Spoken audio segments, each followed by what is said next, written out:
I bought myself a new processor and motherboard for my computer, which I haven't installed yet. And I wanted to walk through how to actually find something that will upgrade your computer better than what you've got by showing you how to determine what kind of processor you've got in your computer. What you're going to do is you're going to open up system information by typing in system information at the bottom of your screen. And it will show you what your processor is by looking at processor right here. I have an i5 6600K CPU that runs at 3.5 gigahertz and has 4 cores and 4 logical processors. I don't really care about that so much, but I'm going to open up my web browser here where I put it. All right, it's floating over here. And there's this website that I like to use called User Benchmark, which they have a little app you can see right here. It's got a free download. You can download that to your computer and it'll run a whole bunch of processes on the computer. Tells you how efficient your computer is for any given particular setup that you have. It uploads to their website and gives them real-time data based on all of those uploads to show exactly which sort of CPU or graphics processing unit or hard drives, solid state drives, RAM, whatever you've got, how efficient it is at doing its job. I'm not going to do that right now, but what I want to do is go over here to compare, and it pops up lists of your different processors that you have out there. So if you're looking for a new CPU, actually we go over to the CPU page here. This shows all the best rated CPUs that are out there based off of all of the inputs that they've received from their application in a rank that they've chosen to say that is the best. It currently looks like the 11400F Intel processor, i5, is the best one out there. And I'm sure if you compared all of these, the numbers are going to be running relatively the same. If you wanted to look up what I've got, this i5 6600K, you can already tell probably that by being Intel having 10,000 series processors out there that and 11,000 series processors, that 6600 is pretty gosh darn old. If I wanted to put that in here, it'd probably tell me what my rank is. So I'm going to go with i5 6600K, and it should find it. So here's the i5 6600K, and it tells me, a bunch of different information about it, where it ranks with regard to user rating, value, average benchmarking, memory points, 8 core points, market share, how old it is, and what the price is. So you can see where that is. Right now I'm going to go compare that by putting that same information in right here. So i5 6600K, right? Yep, 6600K. And you can look at this and see what they put down as like your effective speed, your average score, your overclocking score, and it's comparing it to just whatever. It's got nothing input in here. So when you have a processor that you know you want to upgrade to or that you're thinking about upgrading to, your best option is to come over here and put in that new one in here.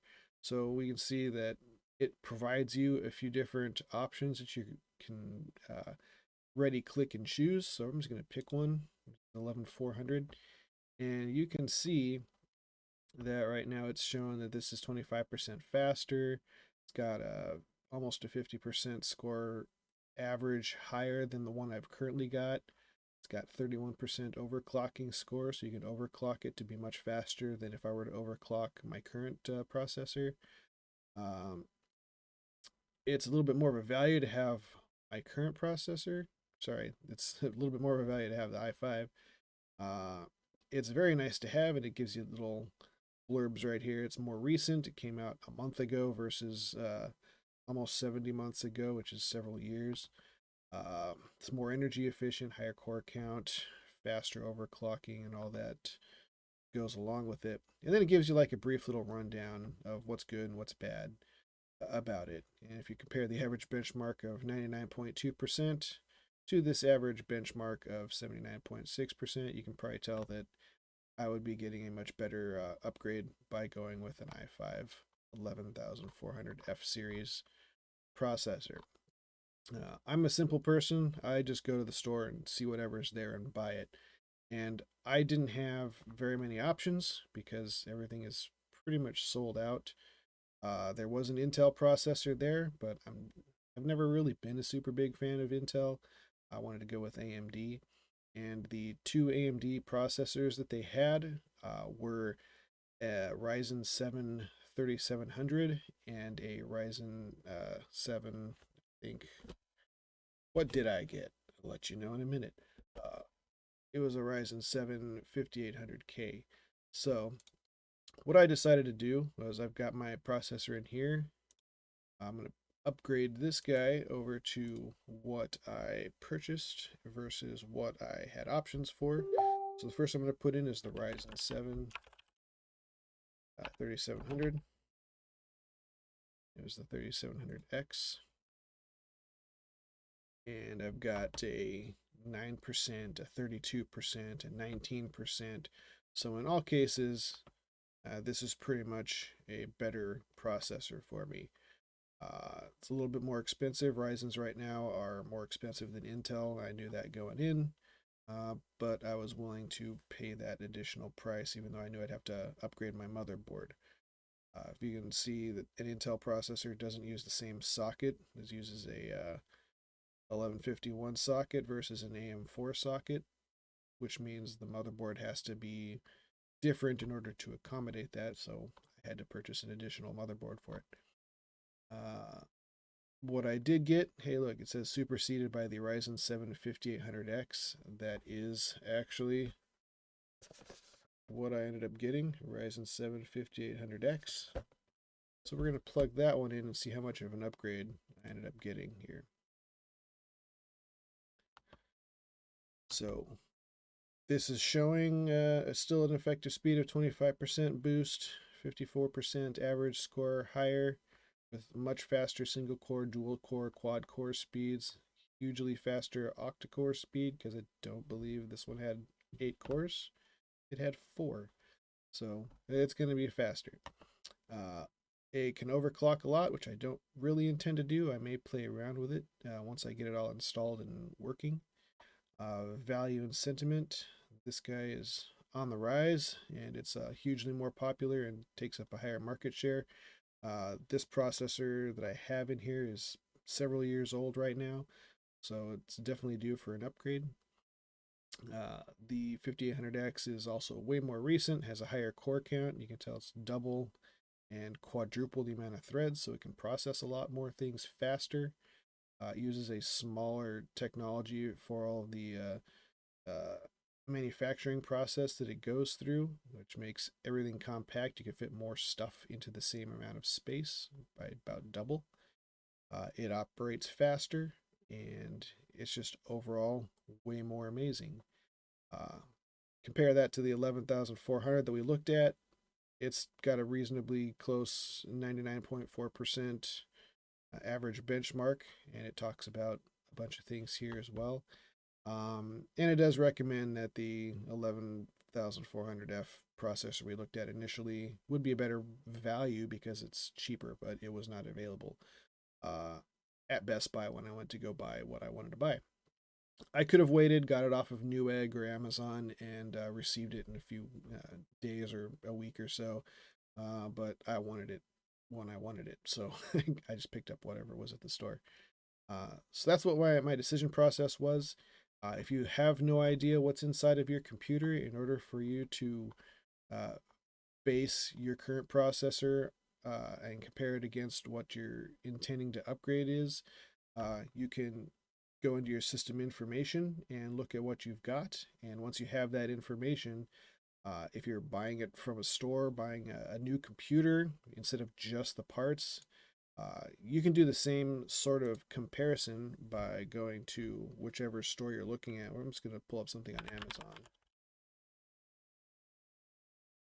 let's see, Amazon.com, computers, and say you're going to be buying a new gaming desktop computer. I'll pick an essential gaming one, and it just gives you something right off the cuff. And this one is an Intel i5 10400. You can see what the price is for it, and you can go back to the user benchmark page already armed with what you've got, and you can put in that what was it again, i5 10400. All right, so Intel i5 10400, and I believe it was an F. Let me check myself. Yep, it's got that F at the end of it. So you can go in here and compare what your current processor is versus something that you're going to buy off of the internet, or if you were to go to the Best Buy website, do the same thing. You can buy pre-built from several other computer companies on the internet, and you just use the same process. You go through, you find out what the processor is, and determine whether or not it's going to be an upgrade. This one would be a fairly, mild upgrade compared to what I've got, based on what I'm looking at here. The nice to haves aren't really a performance thing. It just tells you it's more recent. But this would be an upgrade for the computer that I've got now if I wanted to go that route. It's got all sorts of other information on here too. It's got the video card. It's got the amount of RAM it has. Solid state drive that's installed. It tells you that it's got Wi-Fi and Windows 10. So everything that you need to know is also usually listed on the computer. But that's how you determine what you want. That's how you determine what kind of upgrade you're getting based on the computer that you have currently. All right. If this has been useful to you and helped you figure out what kind of upgrade you want to have in your computer, leave a comment down below and click like on my video and let me know what you thought. Thank you and have a nice day.